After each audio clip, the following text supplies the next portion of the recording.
রমজানে আবু বকর রাদিয়াল্লাহু আনহু কি করতেন যা আমাদের জানা নেই?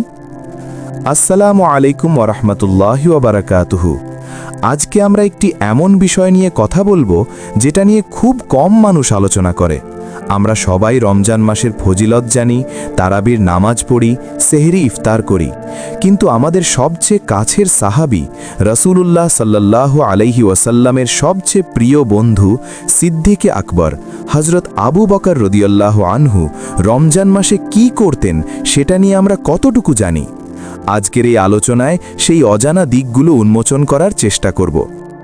আবু বকর রাদিয়াল্লাহু আনহুর পরিচয় শুধু এটুকু নয় যে তিনি প্রথম খলিফা ছিলেন বা ইসলামের প্রথম দিকে ঈমান এনেছিলেন। তিনি ছিলেন এমন একজন মানুষ যার সম্পর্কে স্বয়ং রাসূলুল্লাহ সাল্লাল্লাহু আলাইহি ওয়াসাল্লাম বলেছিলেন, আবু বকরের ঈমানকে যদি সমস্ত উম্মতের ঈমানের সাথে এক পাল্লায় রাখা হয় তাহলে আবু বকরের ঈমান ভারী হবে। এই মানুষটি রমজান মাসে কিভাবে ইবাদত করতেন, কিভাবে নিজেকে আল্লাহ কাছে সমর্পণ করতেন, সেটা জানা আমাদের জন্য অত্যন্ত গুরুত্বপূর্ণ।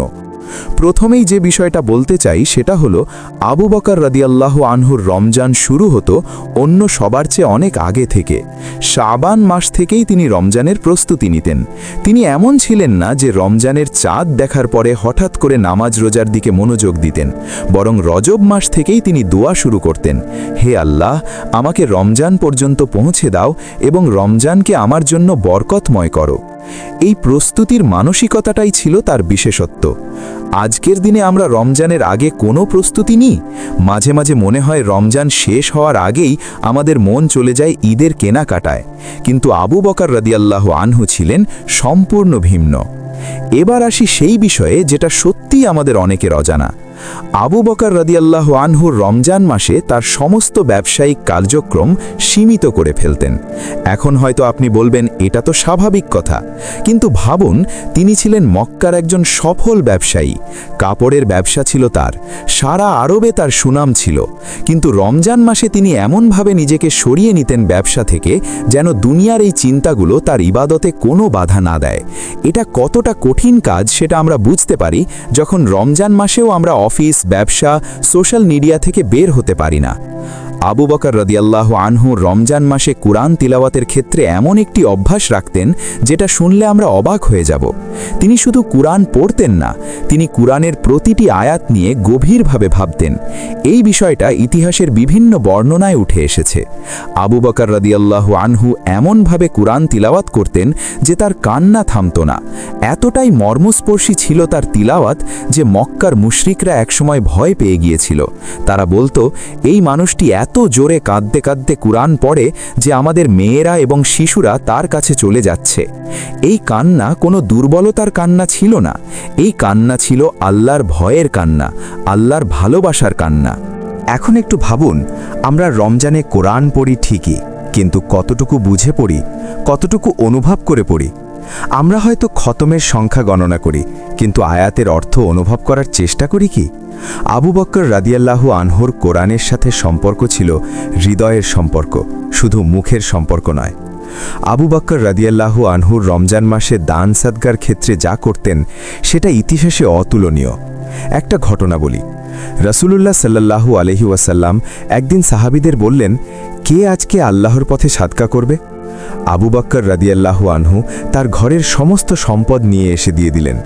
রাসূল সাল্লাল্লাহু আলাইহি ওয়াসাল্লাম জিজ্ঞেস করলেন, ঘরে কি রেখে এলে? আবু বকর বললেন, আল্লাহ ও তার রাসূলকে রেখে এলাম। এই ঘটনাটা তো আমরা জানি, কিন্তু অজানা বিষয় হলো রমজান মাসে তার দান ছিল এই সাধারণ দানেরও কয়েক গুণ বেশি। তিনি বিশ্বাস করতেন যে রমজানে প্রতিটি ভালো কাজের প্রতিদান আল্লাহ ৭০ গুণ বা তারও বেশি বাড়িয়ে দেন। তাই তিনি রমজান মাসকে ব্যবহার করতেন সর্বোচ্চ সাদকার সুযোগ হিসাবে। তিনি শুধু টাকা পয়সা দান করতেন না, তিনি দরিদ্রদের বাড়িতে নিজে গিয়ে খাবার পৌঁছে দিতেন, বিধবা মহিলাদের ঘরের কাজে সাহায্য করতেন। আমরা কি এই কাজটা করি? রাতে ঘুমানোর আগে একটু ভাবি কি যে আজকে কি করলাম, আল্লাহকে কতটুকু স্মরণ করলাম, কারো হক নষ্ট করলাম কিনা? না, আমরা সাধারণত রাতে ঘুমানোর আগে মোবাইলে স্ক্রোল করি, নাটক দেখি। এই পার্থক্যটাই বোধহয় আবু বকর রাদিয়াল্লাহু আনহু আর আমাদের মধ্যে। আবু বকর রাদিয়াল্লাহু আনহু রমজানের লাইলাতুল কদরের ব্যাপারে অত্যন্ত সচেতন ছিলেন। তিনি শুধু শেষ 10 রাতেই নয়, রমজানের প্রথম থেকেই এমনভাবে ইবাদত করতেন যেন প্রতিটি রাতই লাইলাতুল কদর হতে পারে। তিনি বলতেন, যদি আমি প্রতিটি রাতকে লাইলাতুল কদর ভেবে ইবাদত করি এবং পরে যদি জানা যায় যে সেই রাতটা লাইলাতুল কদর ছিল না, তাহলে আমার কোনো ক্ষতি নেই। কিন্তু যদি আমি অবহেলা করি এবং সেই রাতটাই লাইলাতুল কদর হয়, তাহলে আমি কত বড় ক্ষতিগ্রস্ত হব। এই সতর্কতার মনোভাবটা আমাদের শেখা দরকার। এখন একটি গভীর বিষয় বলবো। আবু বকর রাদিয়াল্লাহু আনহু রমজান শেষে কাঁদতেন। আপনি হয়তো ভাবছেন, ঈদের দিনে কাঁদার কি আছে? কিন্তু তিনি কাঁদতেন কারণ রমজান শেষ হয়ে যাচ্ছে। তিনি বলতেন, কে জানে আগামী রমজান পাবো কিনা? এই মাসটা কি আমার শেষ রমজান ছিল? আমার কি সব আমল কবুল হয়েছে? এই কান্না ছিল ভালোবাসার কান্না, রমজানকে ছেড়ে দেওয়ার বেদনার কান্না। আমরা রমজান শেষে আনন্দিত হই, ঈদের উত্তেজনায় ভাসি, কিন্তু একবারও কি ভাবি যে এই মহান মাসটা আবার কবে আসবে? আদৌ আসবে কিনা আমাদের জীবনে?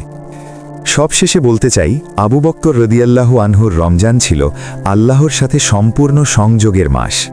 তার রোজা শুধু পেট খালি রাখার রোজা ছিল না, তার রোজা ছিল মন, চোখ, কান, জিভ, সমস্ত অঙ্গের রোজা। তিনি রমজানকে দুনিয়া থেকে আলাদা হয়ে আল্লাহর কাছে যাওয়ার একটি বিশেষ সুযোগ মনে করতেন, আর তাই তার রমজান ছিল অন্যরকম, অসাধারণ, অতুলনীয়। আজকে যদি আমরা আবু বকর রাদিয়াল্লাহু আনহুর রমজান থেকে শুধু একটি জিনিস নিতে পারি, তাহলে সেটা হোক এই মনোভাব যে রমজান মাসটা আল্লাহর একটি বিশেষ উপহার এবং এই উপহারকে পূর্ণভাবে কাজে লাগাতে হবে। শুধু রোজা রাখলে হবে না, শুধু তারাবি পড়লে হবে না, বরং মন, প্রাণ, সময়, সম্পদ সব কিছু দিয়ে এই মাসটাকে কাজে লাগাতে হবে। আল্লাহ আমাদের সবাইকে আবু বকর রাদিয়াল্লাহু আনহুর মতো রমজান কাটানোর তৌফিক দিন। আমিন।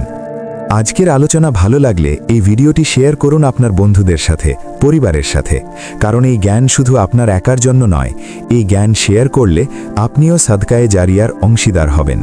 আল্লাহ হাফেজ।